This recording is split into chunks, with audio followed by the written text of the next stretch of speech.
भाई जो गुरु वचन पे डट गे रकट गे फंद 84 के, कट गे फंद 84 के, रकट गे फंद 84 के।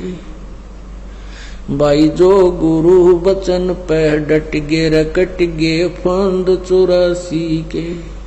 वस्तु मिली ठोर की ठोर, मिट गई मन पापी की दौड़। वस्तु मिली ठोर की ठोर, मिट गई मन पापी की दौड़। ये भरम मिटे मथुरा काशी के, भरम मिटे मथुरा काशी के। भाई जो गुरु वचन पर डट गे रकट गे फंद 84 के। उसको मेरा ही स्वरूप जानना, अन्य में आस्था ना करना। अब जैसे एक गणित में एक प्रश्न आता है, उसमें मूलधन निकालना होता है, मूलधन ज्ञात करना होता है। वो मूलधन तो करोड़ों के रूप संख्या में होता है, 8 करोड़ 20 लाख 25,000 इस तरह का। उसको प्राप्त करने के लिए हमने क्या करना होता है उस प्रॉब्लम में, उस प्रश्न में। मान लीजिए मूलधन 100 रुपये, वो करोड़ों रुपए के मूलधन को प्राप्त करने के लिए हमने मानना पड़ता है, मान लीजिए मूलधन 100 रुपये। और मूलधन 100 रुपये मानकर फिर हम उसका वो रेट निकाल लेते हैं ब्याज का, फिर उसको मल्टीप्लाई करके जो अपना ओरिजिनल धन है, वो मूलधन है, उसको प्राप्त करते हैं। तो परमात्मा रूपी मूलधन को पाने के लिए आप जी ने सपोज करना पड़ेगा, मान लीजिए गुरुजी हमारे भगवान हैं। गुरुजी गुरुदेव वो भगवान नहीं है जिसको हमने पाना है, लेकिन आपने ये मानना पड़ेगा गुरुजी भगवान है। अब परमात्मा है तो परमात्मा को हम तलाश कर रहे हैं, जिसके पास हम जाना चाहते हैं, जो हमें सब सुख देगा, हमें वहां रखेगा। तो हमने निष्कपट निर्विकार भी होना पड़ेगा, तो तभी हम परमात्मा के पास जाने योग्य होंगे। वो अपने पास रखेगा। कपटी और विकारी जीव तो घर में ना उठे अपने में, और हम जाना भगवान के पास। तो आप जी ने एक रिहर्सल करनी है इस दास के साथ पास आकर के, कि जैसे इस दास के स्थान पर परमात्मा है, ये सोच लीजिए। तो उससे आप कैसा व्यवहार करोगे, भगवान आपके पास आ जावे, आपने कैसे बोलना होगा, कैसे उसके साथ व्यवहार करना होगा, उनके आदेश का किस प्रकार पालन करना होगा, कैसे करोगे। जो पुण्य आत्मा है वो खूब समझते हैं कि भगवान जिसके लिए हम तड़फ रहे हैं, जो हमें सदा सुखी करेगा, सारे दुख दूर करेगा, और उससे हम मिलने जा रहे हैं, फिर वो जो आदेश देगा वो शिरोधार्य होता है। हे पुण्यात्मा, आप तो अपने स्तर से सोच ही सकते हो, लेकिन दास बता सकता है जब भगवान दास के सामने आ जाए तो क्या करेगा, किस प्रकार भाव होगा, किस प्रकार उसकी तरफ देखेंगे हम, कैसी हमारी स्थिति होगी। ये तो कहते हैं ऐसी है जैसे गूंगा गुड़ खा के फिर ना डलाया करे, बता ही नहीं जा सकती हमारी क्या स्थिति। तो ऐसी आपने ये देखना है कि मैं गुरुजी के पास जाता हूं तो कैसे व्यवहार करते हैं हम, और भगवान के सामने कैसे व्यवहार करना चाहिए। तो धीरे धीरे आपने इसमें ढालना है अपनी आदत को कि गुरु नहीं, हम भगवान से मिलने जा रहे हैं। क्योंकि मान लीजिए मूलधन 100 रुपये, ऐसे आपने चलना पड़ेगा। और भक्ति विधि में जो ये दास बतावे, भक्ति की विधि वही आपने करनी है, किसी और के बताए से नहीं करनी। अब 10-5 दिन पहले कुछ भक्तों में एक ऐसी भ्रमणा फैल गई थी। 1-2 दुष्ट आत्मा पहले हमारी शिष्या थी, अब वो बकवाद करती हैं, अपने हिसाब से वो सेटिंग करती है। उनमें से एक में भूत आता है, प्रेत, और वह दूसरी न्योका है इसमें भगवान आवे कबीर साहब। फिर उसकी चापलूसी क्या है कि पहले कहती है कि गुरुजी ही सब कुछ है, अब दास से शुरू करती है, फिर कहती है ये गुरु है ना जो इसमें परमात्मा कबीर जी आते हैं और इससे प्यार करो। ये भक्ति विधि बतावे ऐसे करो, सुबह 2 बजे उठकर 5 बजे तक भजन करो और बाकी समय फिल्मी गाने गाओ। अरे कर्मीनो थारे फूट के बाग। तो पुण्यात्माओं, ये दास डॉक्टर है और एमडी है, डॉक्टर समझो जो लेटेस्ट सुप्रीम, इस भक्ति मार्ग का ये दास डॉक्टर है और कोई नहीं पृथ्वी पे, बाकी सब मरीज हैं। और मरीज से के कहने से मरीज दवाई लेने लग गया, दोनों मरेंगे, क्योंकि वो तीनों मरेगा, उसने दवाई गलत खा ली, उसको ऑपरेशन होगा क्योंकि परमात्मा उससे नाराज होगा। ये भक्ति का जो ट्रीटमेंट है ना, टेबलेट दास बताओ वैसे ही लेनी है आपने, अर्थात जैसे भक्ति दास के ऐसे करो। नाम उठत नाम बैठत नाम सोत जागवे, नाम खाते नाम पीते नाम सेती लागवे। मान लीजिए आपका सुबह उठने का अभ्यास है तो अच्छी बात है, उठ जाइए, उठ के कर लो, लेट के कर लो, बैठ के कर लो, आंखें खोल के कर लो, बंद करके कर लो, लेकिन सिमरन पर ध्यान रखना पड़ेगा। मैं क्या सिमरन कर रहा हूं, किस मंत्र का जाप कर रहा हूं, उस मंत्र पर सुरत नृत मन। और चौथा ये श्वास पवन जिसको बोलते हैं, ये चारों मिलाकर करनी पड़ेगी। और इसको चाहे इस सिमरन को आप माला से कर ले या बिना माला से कर ले, वो आपकी इच्छा। जैसे पहली वाले बच्चे होते हैं, जैसे कलम तख्ती पर लिखते हैं, बार बार उसको मिटाते थे, लिखते हैं, फिर बड़े होकर के उनको ना आवश्यकता पड़ती है तो कोई आवश्यकता नहीं। लेकिन माला से जाप करना अच्छा है, बुरा नहीं, क्योंकि परमात्मा कहते हैं ऐसे जाप ना करो जैसे माला तो कर में फिरे और जीव फिरे मुख माही और मनवा तो 14 पर, ये सुमरना ही। माला आपके हाथ में है, आप मणियां तो फेर रहे हो, मन का फेर रहे हो, और जीभ भी बोल रही है, मन उस पर लगा नहीं, तू बोल क्या रहा है? कहते ये सिमरन नहीं है। कर का मन का डार के मन का फेर, यानी केवल हाथ से मन का फेर रहा, इससे नहीं लाभ होगा।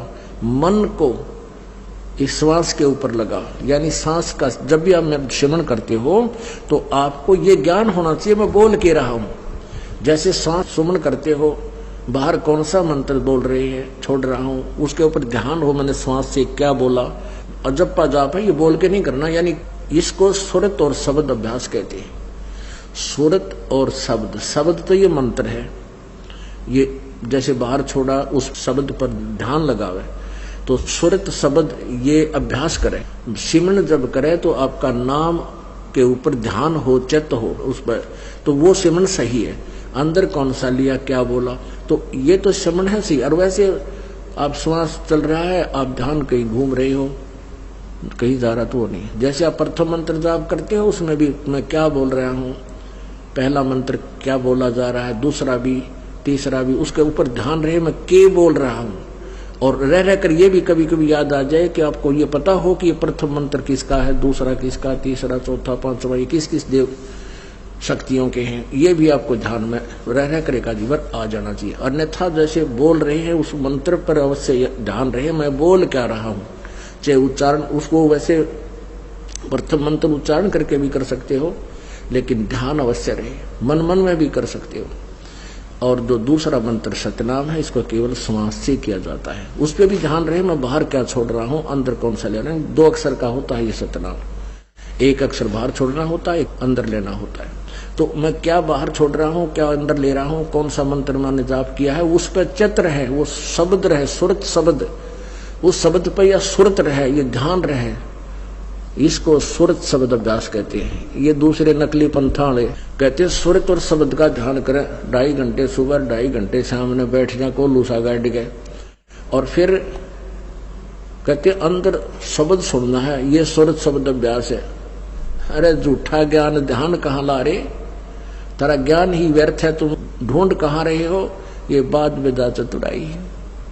इस नाम के सिमरण से आपके अंदर वो धुन प्रकट होएगी, और जो वास्तविक धुन, ये तो काल की धुन है जो शरीर में तुम सुनोगे, इससे बाहर सचखंड के अंदर जो सुरत है वह शरीर से बाहर निकलकर आत्मा फिर सुनेगी। शरीर में रहते हुए आपका एकदम सूक्ष्म शरीर बाहर चढ़ेगा और फिर वो धुन सुनाई देगी। शरीर में रहते हुआ धुन परले पार वाली नहीं सुन सकते। तो ये मूर्ख बना रखा था हमारे को। सुरत शब्द अभ्यास का गाटा जोड़ रहे थे और सुरत का बेरा न शब्द का पता। शब्द क्या? शब्द यानी मंत्र, अक्षर जिसका हम जाप कर रहे हैं उसको शब्द बोलते, और सुरत उसको पर ध्यान रहे, ये सुरत शब्द अभ्यास है। कबीर कलयुग आए कह किए बहुत जो मीत, जिन दिन बांधा एक से ते सुख सोव न चीत। कबीर गुरु मर्याद न भक्तिपन, नहीं पिया का अधिकार। कहे कबीर व्यभिचारिणी का कहीं नहीं सत्कार। अब जैसे अभी आपको पता है कि वो दो निकम्मी आत्मा, एक ने कहा इसमें भगवान आता है। 10-20 भगत खराब हो गए थे, उनका पता लगा, उनको डांटा धमकाया निकम्मियों को कि तुम बर्बाद हो जाओगे। इसी ये दुष्ट किरा कितने धक्के खानते आंडे। यहाँ पहले भी कबीर साहब की वाणी यही थी, गीता जी भी यही थी, वेद भी यही थे, किसी ने कह का भी नहीं पता था। इस दास से थोड़ा बहुत ज्ञान सुनकर पंसारी बनना चाहते हैं। हमने तो बड़े बड़े ढाणे हैं, ये दो कुतरू फेर पैदा होते हैं। कहते हैं संगत माए कुसंगत उपज, जैसे बन में बांस, पाग किस आग लगा दे करे बनखंड का विनाश। ऐसे दुष्ट टाइप के इंसान होते हैं जो संगत में से कुसंगत उपजती है। जैसे वन के अंदर बांस उग जाता है, वन में बांस होता है बम्बू, वो क्या होता है कि जब तेज हवा चलती है तो ऐसे थपेड़े लगते हैं, वो ऐसे आपस में घिस के और उन बांसों से आग लग जाती है और पूरे दावानल का रूप धारण कर लेती है, पूरे बनखंड को, पूरे जंगल का नाश कर देती है। कहते ऐसी नकमी आत्मा जो होती है वो संगत में से कुसंगत उत्पन्न हो जाती है, वो आपस में बकवास करके पूरी संगत का नाश कर देते हैं। तो ऐसे कीड़ों से भी हमने सावधान रहना चाहिए। कोई भी भक्ति मार्ग का आपको गाइडलाइन दास देगा, अन्य कोई नहीं दे सकता। आप जी ये भी नहीं कह सकते, किसी कोई पूछता आपसे कि सुवर्ण कैसे करूं मैं, दूसरे मंत्र का, सतनाम का, सारनाम का तो आपने जिक्र करना ही नहीं है किसी के सामने। आप नहीं बता सकते उसको कि ये मंत्र बाहर छोड़िए अंदर ले, नहीं तो आप उसके गुरु हो जाओगे, आपका नाम खंड हो जाएगा। आप उसको ऐसे बता सकते हो कि गुरुजी ने मुझे ऐसे बताया, मैं तो ऐसे सेवन करता हूं। वो भी सतनाम जिसने ले रखा हो, जिसने ले नहीं रखा उसको नहीं बता सकते। जिसने ले रखा है वो कहता मेरे भूल लगी है। और वैसे तो हम यहाँ शुद्ध करा देते हैं, यहाँ भी आपको पूछ सकते हो। वैसे भी जिसने उपदेश ले रखा है, दूसरे ने भी ले रखा, सतनाम दोनों ने ले रखा है, उसको ये नहीं कह सकते आप कि ये पहला मंत्र ऐसे छोड़ दूसरा ऐसे लेती, आपका नाम खंड हो जाएगा, क्योंकि आप उसके गुरु बन गए। आप उसको इतना कह सकते हो कि गुरुजी ने हमें ऐसे बताया है, ये मंत्र ऐसे छोड़ना है, ये ऐसे लेना है, वो समझ जाएगा दूसरा कि ऐसा मंत्र। और कोई सीधा बताता है तो ऐसे भक्ति कर, 2 घंटे 3 घंटे सुबह कर, फलाना कर, ये मंत्र ऐसे कर, वो तुम्हारा गुरु बन गया। वो दुष्ट आत्मा ने तेरा भी नाम खंड कर दिया और भक्ति नाश होगी आपकी। तो इस प्रकार के जो मिस हैपनिंग आपके साथ होती है, आपकी भक्ति के ना करवा देती है। उसके लिए आपने पुनरुपदेश लेना पड़ता है, परमात्मा रजा बख्श देते हैं। कहते हैं कबीर गुरु मर्यादा ना भक्तिपन, और नहीं पिया का अधिकार। यानी जब दूसरे पर आस्था होगी तो आप अपने मालिक से ऑटोमेटिक कट गए, परमात्मा से। परमात्मा कबीर जी कहते हैं कि गुरु गोविंद दोनों खड़े किसके लागू पाए, और बलिहारी गुरु आपना जिन गोविंद दिया मिलाए। मान लीजिए उस दुष्टा में, उस ढेडनी में बड़ी बात करते हैं, कबीर जी आते हैं, वैसे तो भूत आता उसमें कत्ती जैसे ये। तो परमात्मा ये कहना चाहते हैं गुरु भी खड़ा है और मैं भी आके खड़ा हो जाऊं, यानी मेरा कृपा पात्र संत जो तुम्हारे संपर्क में है वो और मैं साथ में दोनों खड़े हो जावा। तो तुमने मुझे नहीं अपने गुरु जी को स्वीकार करना, प्रणाम करना है। तो मैं तुम्हें पसंद करूंगा, तब मैं तुझे चाहूंगा, तब मेरे अपने मानूंगा। नहीं तो तुम्हें कोई भी भ्रमित कर देगा मेरे रूप में आके। आपने गुरु जी के अतिरिक्त किसी को नहीं आदर देना, भगवान को भी नहीं देना, मतलब यहाँ तक कह दिया।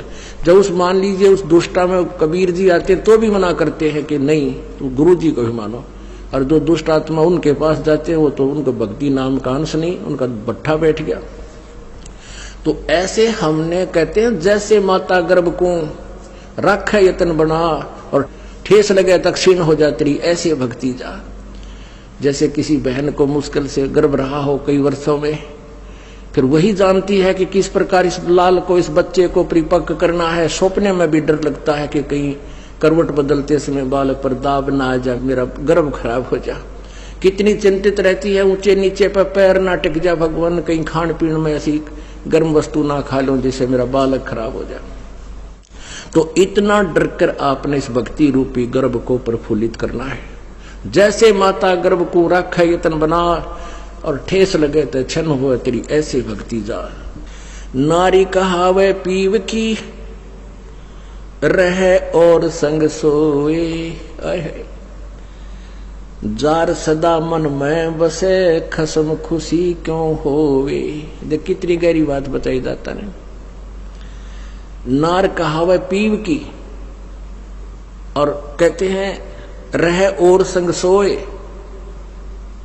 और जार सदा मन में बसे फिर खसम खुशी क्यों होए। आन उपासना, अन्य के अंदर आस्था नहीं रखनी।